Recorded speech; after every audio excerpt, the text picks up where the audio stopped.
The altimeter read 6,200 meters. The heading was 245 degrees.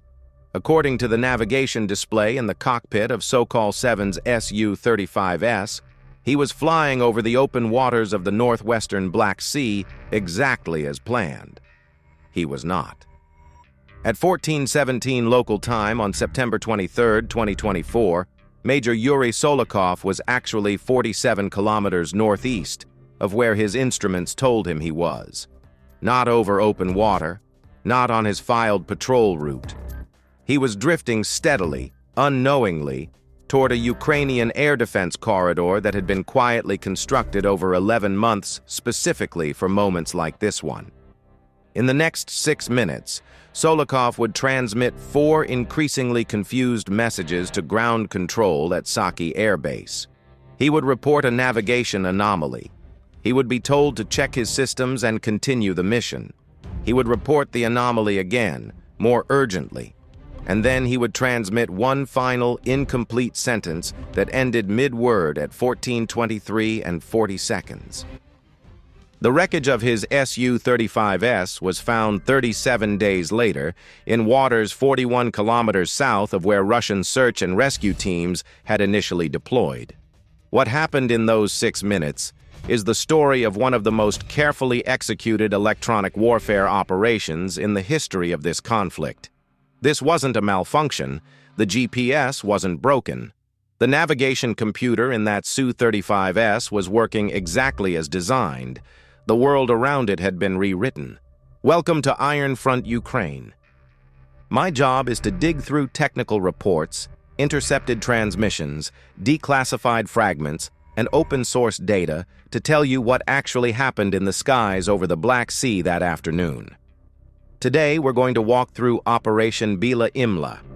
In English, that's white fog. 11 months of planning. A captured Russian weapons system turned against its own operators. A 6-minute radio exchange that Ukrainian SIGINT analysts say is among the clearest recordings of electronic warfare confusion ever captured in real time. And a question that Ukrainian HUR, the main Directorate of Intelligence, has still not fully answered in public. How many other Russian pilots flew into similar traps? Let's start at the beginning.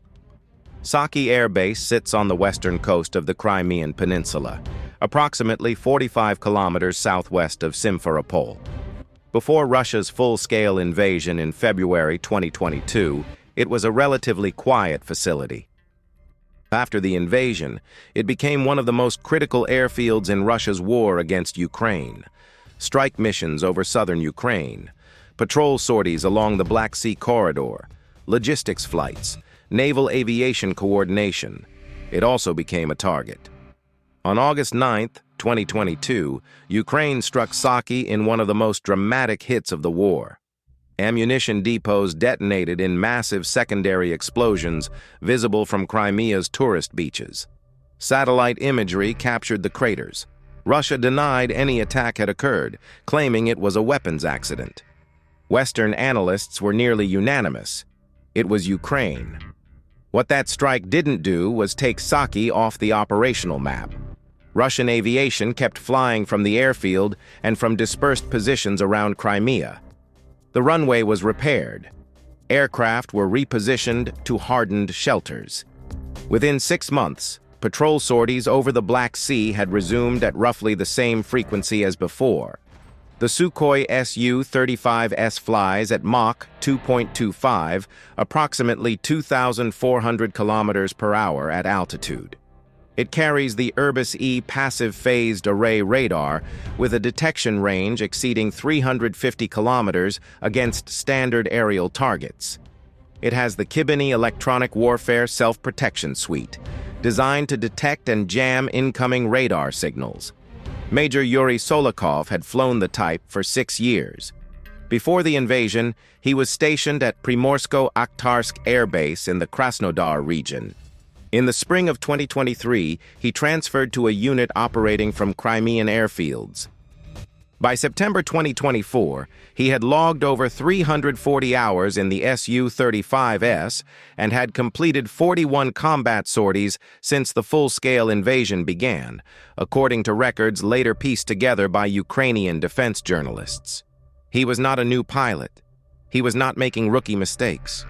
Sokolov had a wife and 2 daughters living in Simferopol.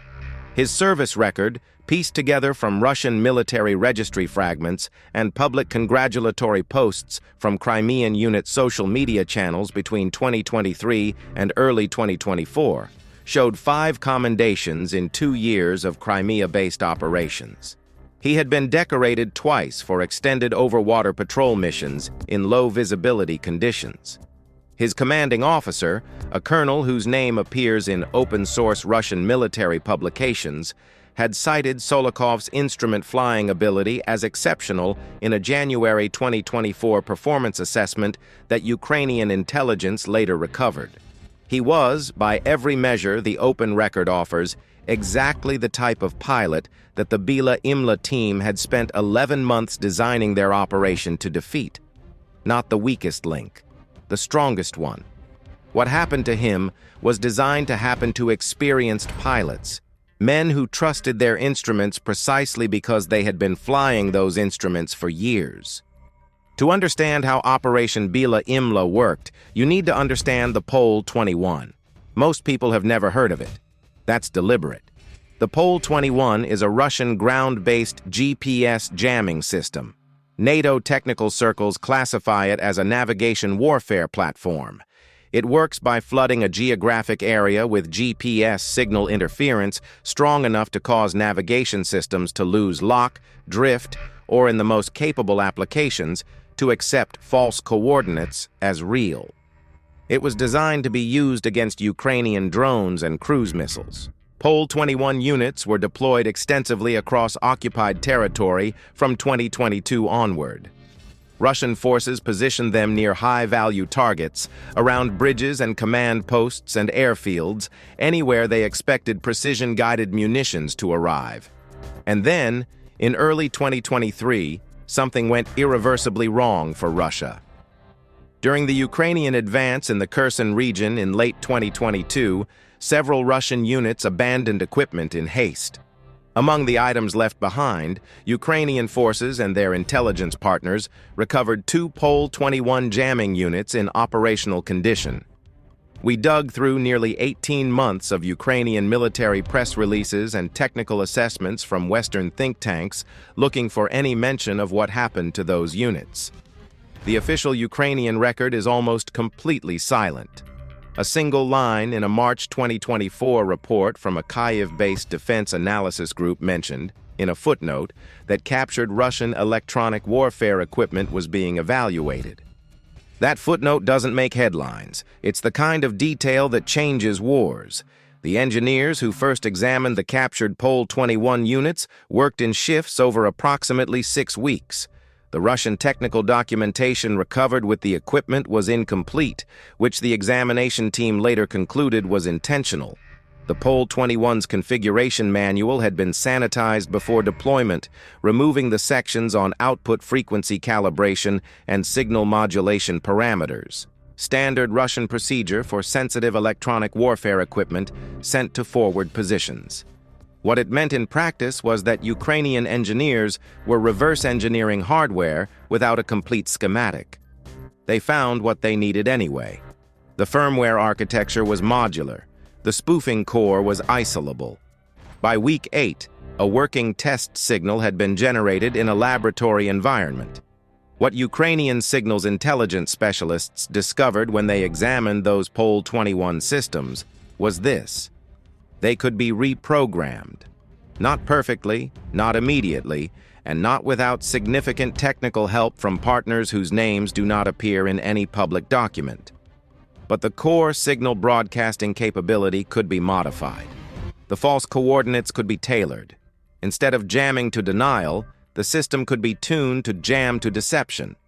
It could be made to tell an aircraft's navigation system not that GPS was unavailable, but that the aircraft was somewhere it wasn't. The difference matters enormously. A pilot whose GPS drops out knows something is wrong. His training tells him to switch to backup navigation, to contact ground control, to adjust his flight profile. He may not know exactly what's wrong, but he knows the instrument is compromised. A pilot whose GPS locks onto false coordinates doesn't know anything is wrong at all. His navigation system is working. It's receiving signals. It's processing them. It's producing confident, precise position data. The only problem is that the position data is a lie. This is what Ukrainian engineers, working with technical advisors from at least 2 partner nations whose identities remain classified, spent 11 months developing at a facility near Kyiv that 3 separate open-source researchers have independently assessed to be in the Sviatoshinsky district of the capital. Operation Bila Imla. The name White Fog was chosen deliberately. In Ukrainian military culture, fog references the old concept of the fog of war, the confusion and uncertainty that pervades combat. The operation was designed to create artificial fog of the most precise kind, not general confusion, but a specific targeted false reality that would appear to a Russian pilot as absolute clarity. Planning began in January 2024. The operational record, reconstructed from partial disclosures by HUR, interviews with Ukrainian defense journalists, and signals intelligence assessments published by Western research organizations, indicates that the initial concept came from a team of 4 signals specialists within the main Directorate of Intelligence's technical branch. The lead developer is referred to in those assessments only as analyst Maxim Petrenko. His full name and current location are classified.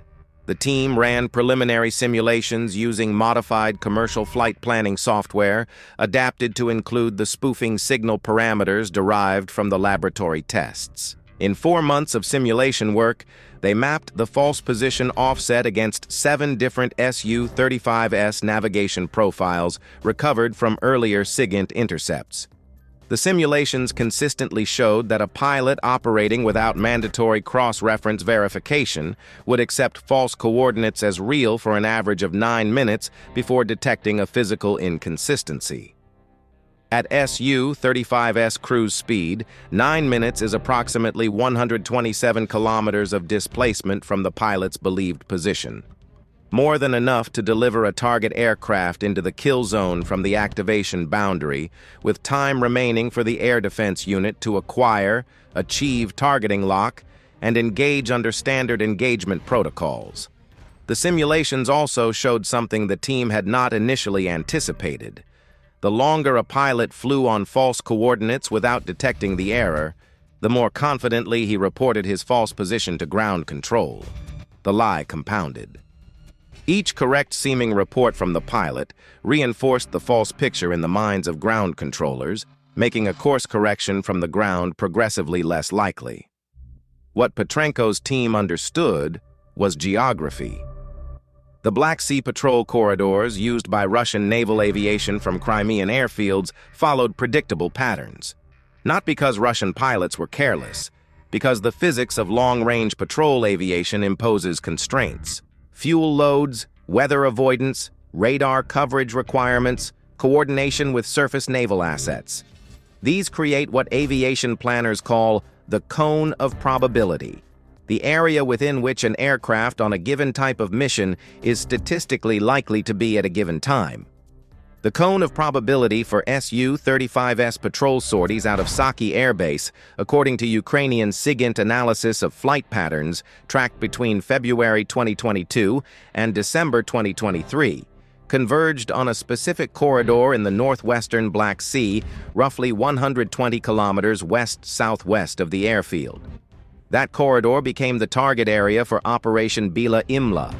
3 S-300 surface-to-air missile launchers were repositioned to sites near Mykolaiv between March and May 2024. This repositioning was not announced and was not reflected in any Ukrainian public statement about air defense assets. The exact locations of those launchers remain classified. What HUR's partial disclosure confirms is that they were moved to establish overlapping engagement envelopes within the kill zone that Operation Bila Imla was designed to create. The kill zone was 12 kilometers in diameter. The two reprogrammed Pol 21 units were transported to prepared positions in late July 2024. They were powered up for the first time in the operational configuration on August 3, 2024. For the next 53 days, they ran test cycles at night, when Russian satellite and reconnaissance pastimes made detection less likely. The technical challenge was significant. A Pol 21 broadcasting false coordinates at full power produces a detectable electronic signature. Russian electronic warfare aircraft, specifically the Il-20M Kut, a signals intelligence aircraft that regularly overflew the northern Black Sea, would eventually detect it if the system operated continuously. The Ukrainian solution was intermittent operation. The systems would broadcast for 6 to 8 minutes at a time, then go quiet. The timing was coordinated with reconnaissance overpass schedules. Put yourself in the position of Petrenko's team for a moment. You've spent 11 months designing a system to manipulate the navigation of a hostile aircraft. You've repositioned air defense launchers. You've run 53 days of test cycles in the dark. And you know that when you flip the switch in a real operational scenario, you get one chance. The pilot either enters the kill zone or he doesn't. The geometry either works or it doesn't. If it doesn't work the first time, Russian electronic intelligence will eventually detect the pattern and adapt. One chance. This is what was running through the operations center at HUR's technical branch on the morning of September 23, 2024. The Su-35S that would become Sokol 7's aircraft had been assigned its sortie the previous evening. A standard patrol mission. Takeoff from Saki at 13:45 local time. Outbound leg to Patrol Box Whiskey 7, a pre-designated airspace block in the northwestern Black Sea. Loiter for 45 minutes. Return to Saki. Total mission time approximately 2 hours 15 minutes. Routine. Sokol 7 lifted off at 13:47. 2 minutes behind schedule because of a hydraulic pressure check that took slightly longer than expected. Also routine. At 13:51, Sokol 7 checked in with Saki approach on standard frequency. Position, heading, altitude. All normal. Approach acknowledged and handed him off to the Naval Coordination frequency. At 13:58, the Pol 21 systems came online. The activation wasn't silent. An electronic warfare system broadcasting at full power produces a signal detectable by other systems on the same frequency spectrum. For the 60 seconds following activation, the intercept team monitored adjacent frequencies for any indication that Russian SIGINT assets had registered the transmission. None came. The Il-20M that had overflown the northern Black Sea at 11:34 that morning had already completed its assigned collection track and departed the area. The window was clean. Ukrainian SIGINT operators working from a facility whose location has not been disclosed publicly had been monitoring Sokol 7's departure since the aircraft appeared on tracking.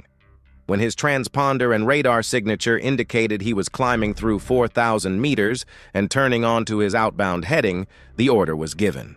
The false coordinates entered the GPS constellation that Sokol 7's navigation system was listening to. From the pilot's perspective, nothing changed.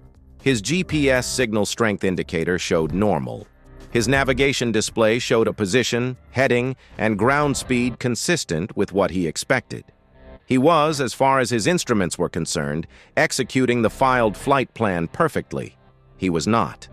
With each passing minute, he was drifting deeper into the actual patrol corridor that the Bila Imla team had spent 11 months preparing. At 14:09, Sokol 7 was actually over the edge of the false position zone.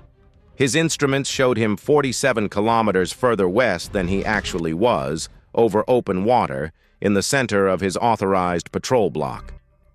The real aircraft was northeast of that position, on a heading carrying him steadily toward the 12-kilometer kill zone, centered approximately 40 kilometers southwest of Mykolaiv.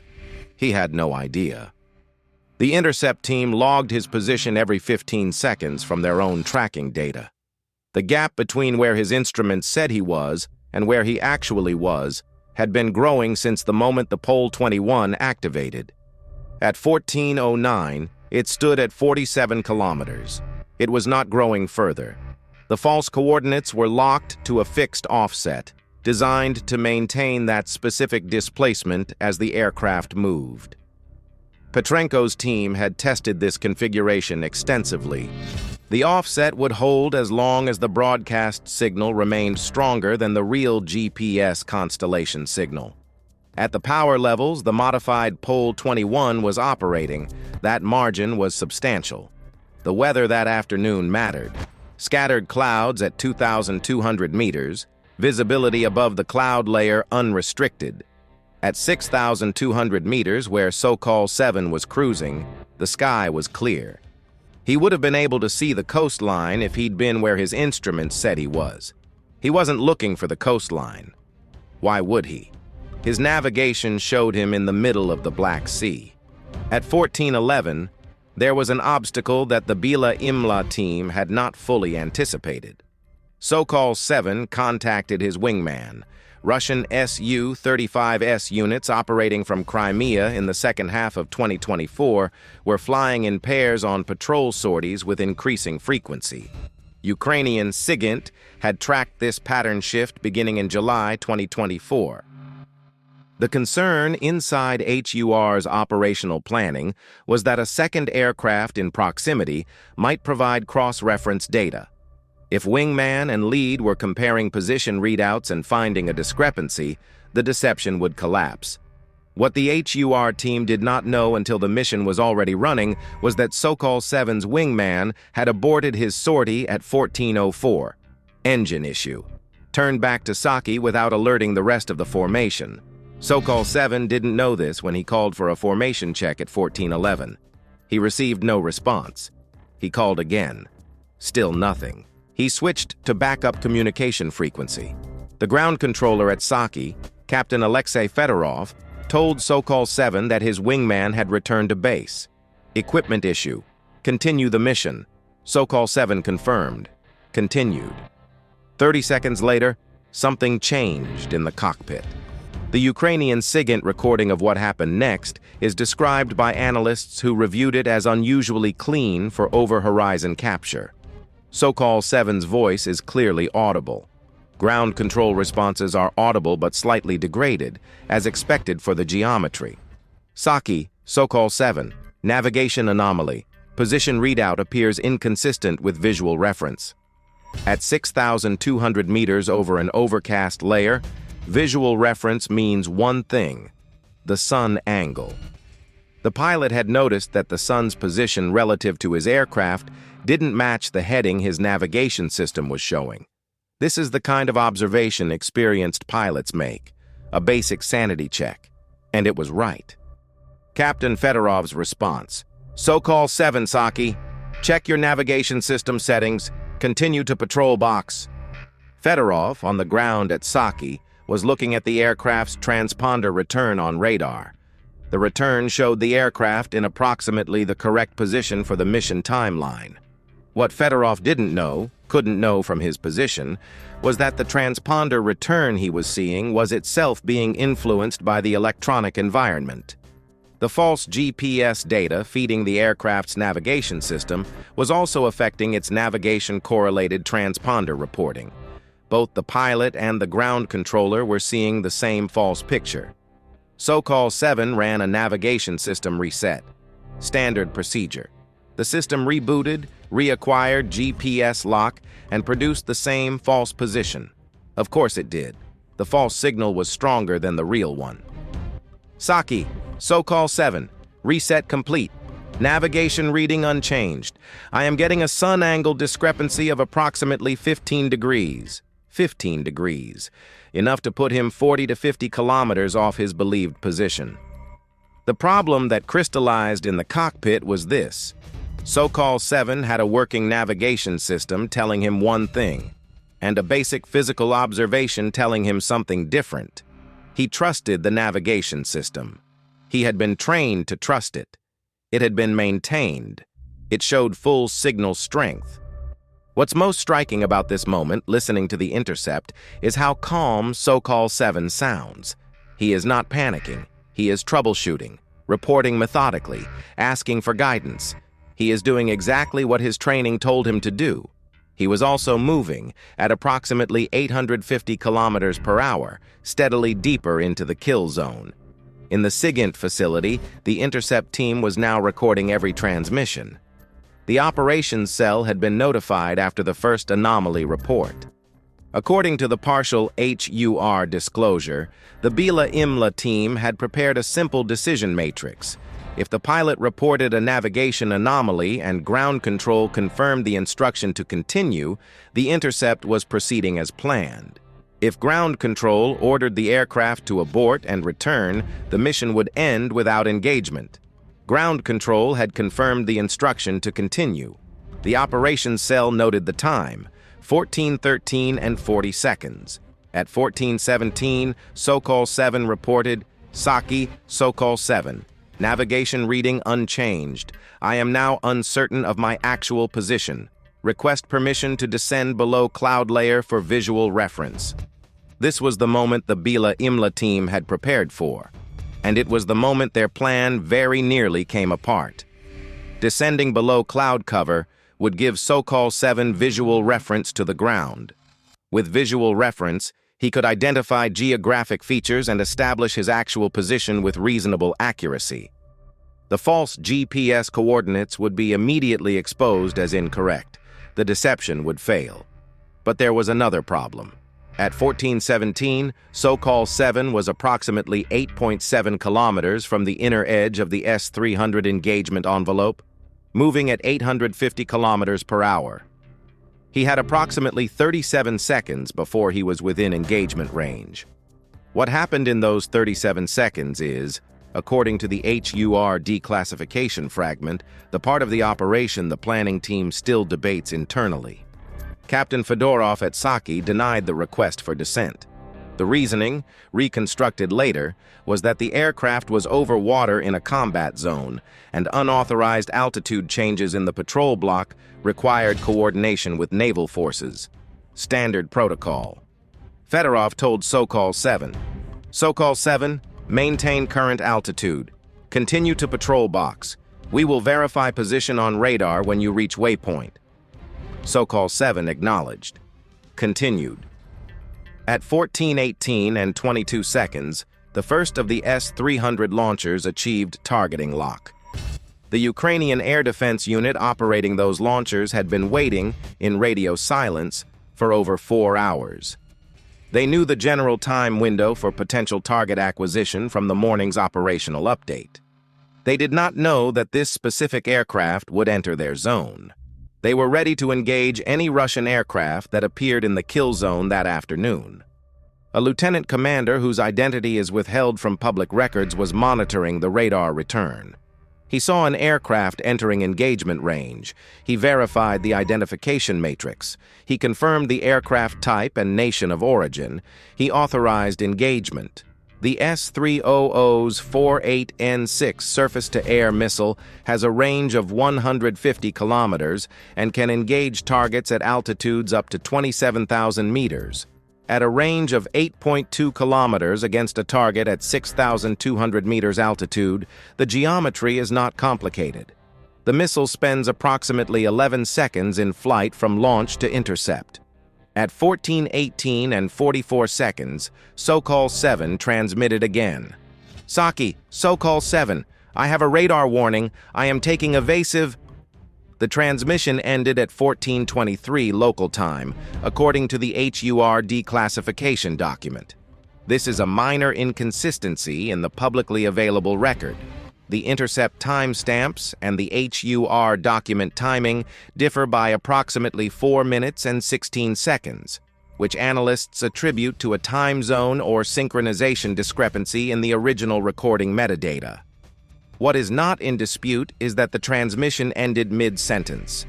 The Kabini electronic warfare suite on the Su-35S detected the S-300 radar lock.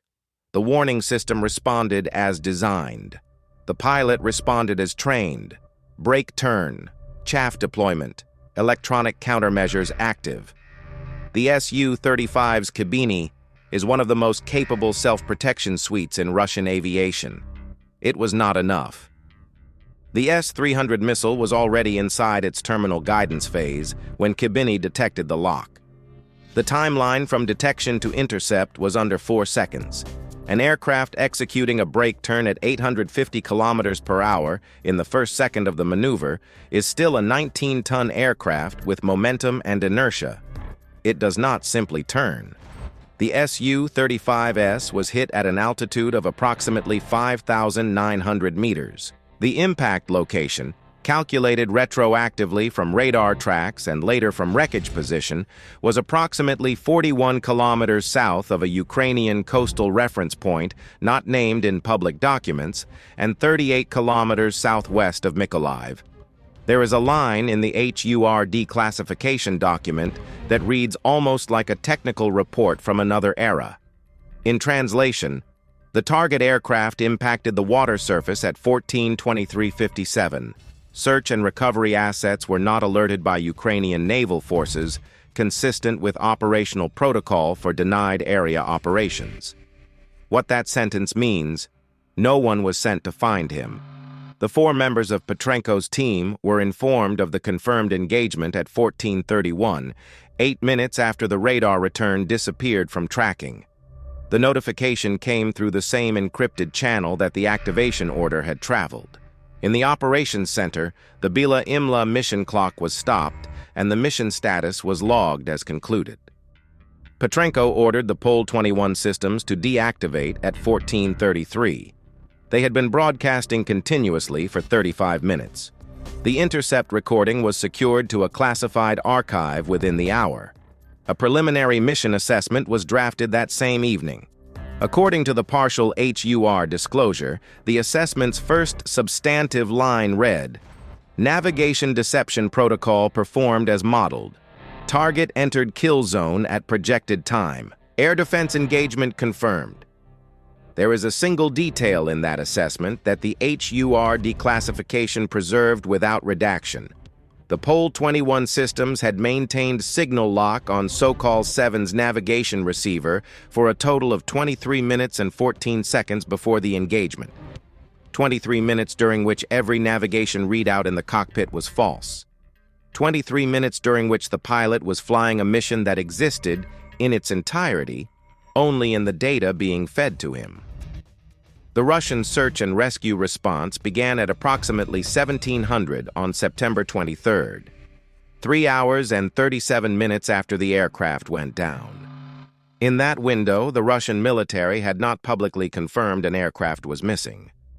That gap between loss of contact and formal SAR initiation tells you something. The ground control team at Saki probably spent considerable time attempting to re-establish contact, running through alternative communication frequencies, checking radar systems, perhaps assuming a communication fault rather than a shoot-down. The SAR team deployed to a search area centered approximately 41 kilometers north of the actual impact point. That discrepancy, 41 kilometers, is the entire distance that the false GPS coordinates had moved Sokol-7 in the minds of Russian ground control. The pilots and surface vessels searching for Sokol-7 were searching in the area where his navigation system said he was, not where he actually was. They found nothing, because there was nothing there to find. What strikes our team about this case is not just the sophistication of the electronic warfare operation, it's the institutional response. The Russian military has a well-documented tendency to deny losses, to list missing personnel in ambiguous categories, to delay official acknowledgement of casualty events that reflect badly on military systems. But the choice not to acknowledge this particular loss looks more calculated than that. Acknowledging that a Su-35S was lost to electronic warfare deception using captured Russian equipment would require acknowledging 3 things at once. that Russian equipment was left behind in operational condition during the 2022 Kherson retreats, that Ukrainian engineers were capable of reverse engineering and repurposing that equipment against its original operators, and that Russian aircrew could be manipulated by their own navigation systems. Each of those acknowledgments carries strategic implications that go well beyond the loss of a single aircraft worth approximately $47 million. I spent considerable time going through the technical literature on GPS, spoofing in military applications, and one number kept appearing in the Western signals intelligence assessments I was able to access through published conference proceedings and declassified partner nation documents. The success rate for first-generation GPS navigation deception operations in field conditions against aware targets who are actively monitoring their navigation systems is approximately 23%. Against unaware targets who have no reason to expect navigation compromise, the success rate in historical cases exceeds 80%. Sokol 7 was an unaware target. This is the uncomfortable core of what Operation Bila Imla demonstrated. The deception worked not because Sokolov was a bad pilot. It worked because he was a good pilot. He trusted his systems. He followed procedures. He reported anomalies to ground control. He received guidance from ground control that was itself based on false information. And he continued the mission, as ordered, into a kill zone that existed in reality but not on any screen in the Russian command architecture that day. Here's the take that's going to generate pushback. The loss of Sokol 7 was not primarily an intelligence success for Ukraine. It was primarily a procurement and doctrine failure for Russia. Every element of what happened on September 23, 2024, was predictable in the abstract from open literature on GPS navigation warfare going back to at least 2013. The vulnerability of single-source GPS navigation systems to spoofing attacks has been documented, analyzed, and war-gamed in Western military technical journals for over a decade. Russia's own military research institutions published assessments of this vulnerability in 2015 and 2016 in papers now available through open academic databases. The Russian Air Force had the theoretical understanding. It had the operational experience of seeing GPS spoofing used against its own forces in other contexts, and it continued to operate GPS primary navigation in combat aircraft without mandatory cross-reference protocols to detect spoofing in real time. On paper, the Kibini suite and the Su-35's systems should have provided some margin of protection. In practice, they collapsed in under 4 seconds. What do you think? Was this a failure of Russian doctrine, Russian procurement, or something else entirely? Drop your answer in the comments. I've seen this case discussed across 3 different defense analysis forums, and the answers split almost evenly 3 ways every time. Ukrainian naval drone operators had mapped the seafloor and surface conditions in the actual impact area weeks before September 23rd. This is mentioned in a single line of an open-source assessment published by a Kiev-based research institute in February 2025. The mapping served multiple purposes: confirmation of water depth for potential wreckage recovery, establishment of baseline acoustic signatures for future monitoring, and understanding of surface current patterns to predict wreckage drift after impact. The wreckage of Sokol 7's Su-35S was located on October 30, 2024, not by Russian SAR, whose operations had been suspended weeks earlier, by Ukrainian naval drone operators working from the mapped baseline data. Russia has not officially acknowledged the loss of the aircraft. Major Yuri Sokolov is listed in Russian Defense Ministry records as missing in action.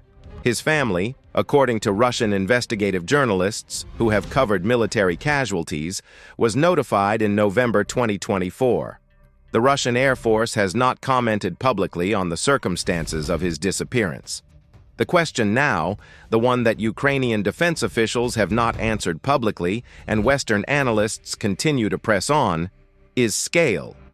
Operation Bila Imla was one operation. It targeted one aircraft. It used 2 captured Pol-21 units deployed to one specific geographic corridor. The Ukrainian military currently holds, according to estimates by several Western research organizations, including the Royal United Services Institute in London, somewhere between 4 and 11 captured Russian electronic warfare systems of various types from the 2022 to 2024 period of the conflict. Not all of those systems are Pol 21 units. Not all of them are operational. Not all of them could be repurposed for navigation deception. But the question is whether September 23, 2024 was a demonstration of a capability that now exists and will be used again, or a one-time proof of concept that worked under specific conditions unlikely to recur. The answer likely depends on what happened to those three S-300 launchers after the engagement.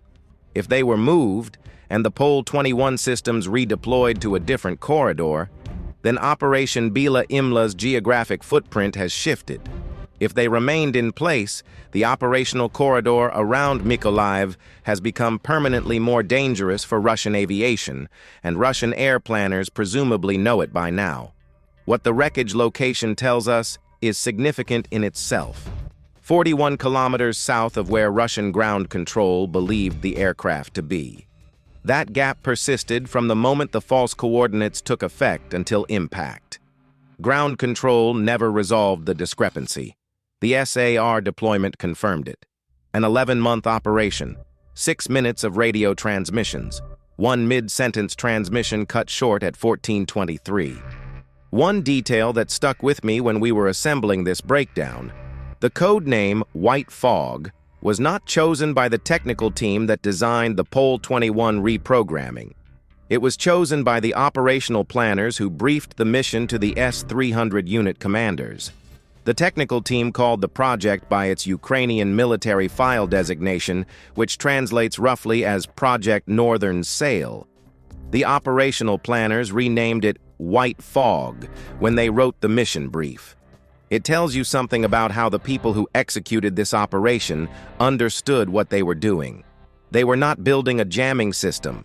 They were building weather, artificial, targeted, lethal weather. The kind that looks like a clear day from inside the cockpit. The kind that a pilot flies into confident that his instruments are telling him the truth.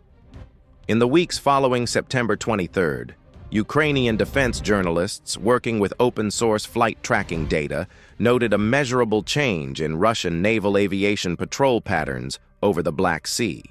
The frequency of Su-35S sorties from Crimean airfields declined approximately 30 to 35% in October 2024 compared to the September average.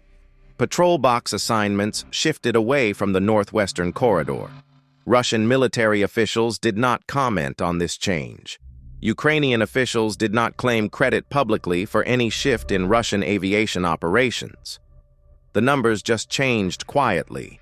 The way numbers change when a military institution absorbs a loss it cannot explain through any of its existing threat models. Here's what that pattern shift reveals. Russian air planners concluded, based on the loss of Sokol 7 and the complete absence of wreckage in the expected search area, that something had gone wrong with navigation in the northwestern patrol corridor. Whether they identified it as spoofing or simply as an unresolved navigational anomaly, the operational response was geographic avoidance. Clear the area, reduce exposure, rethink the threat model. That's a rational short-term choice. It is not a technical solution. And this is the broader point that this conflict keeps demonstrating across domain after domain. Russia has capable systems. The Pol 21 is a capable system. The Kibini is a capable system. The Su-35S is, by any reasonable measure, a very capable combat aircraft. Capability in design does not guarantee adaptability in the field. It does not guarantee that the humans using the system will apply it correctly under pressure. And it does not guarantee that an adversary will not find a way to subvert the system's foundational assumptions. The Bila Imla team did not build a better navigation jammer than Russia had. They took Russia's own jammer and weaponized the assumption at its core, that GPS signal strength equals GPS signal truth. That assumption, in a combat zone, is no longer reliable. Whether Russian aviation doctrine has been updated to reflect this at the unit level is something the open-source record cannot yet answer.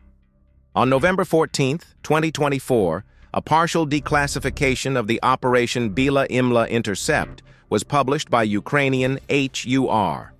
The published fragments cover approximately 4 minutes and 12 seconds of the 6-minute exchange.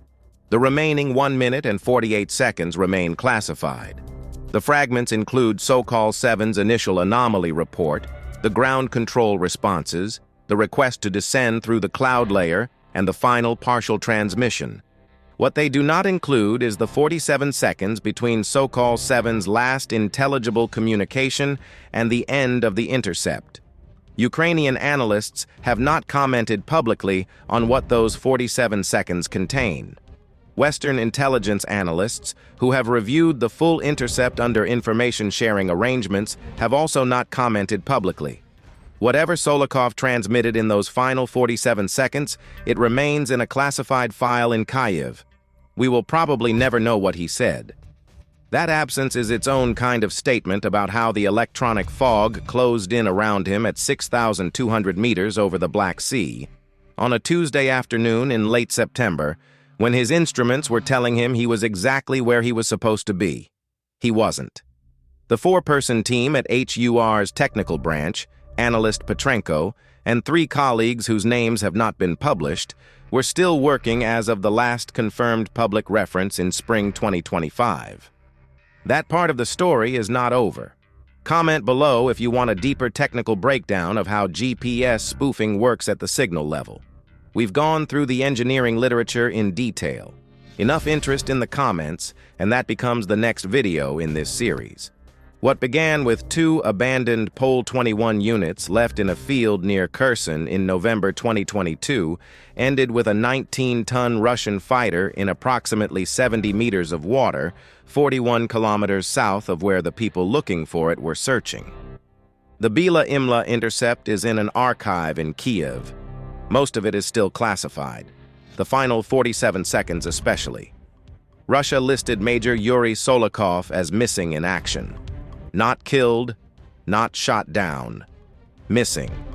A category that tells you everything about how the Russian military institution handles the kind of loss it cannot yet explain. If you've been following this channel, you know we try to go deeper than the headline. The headline here is easy. Ukraine used captured Russian equipment to down a Russian jet. The real story is in the 11 months, the 4 people, the Pol 21 firmware that was never designed to work this way, and the 47 seconds that nobody outside a classified facility in Kyiv has heard. Subscribe if you haven't. The next video in this series goes into the signals intelligence infrastructure that made intercepts like the Bila Imla recording possible in the first place, how Ukraine built a SIGINT architecture under active bombardment, and what the Western partner contribution to that architecture actually looks like from the available evidence. That one answers a question that came up repeatedly in comments on our last video. Whether Ukrainian SIGINT is truly independent, or whether the real capability sits in a facility in a NATO country. The answer is more complicated than either version you've probably heard. We'll see you there.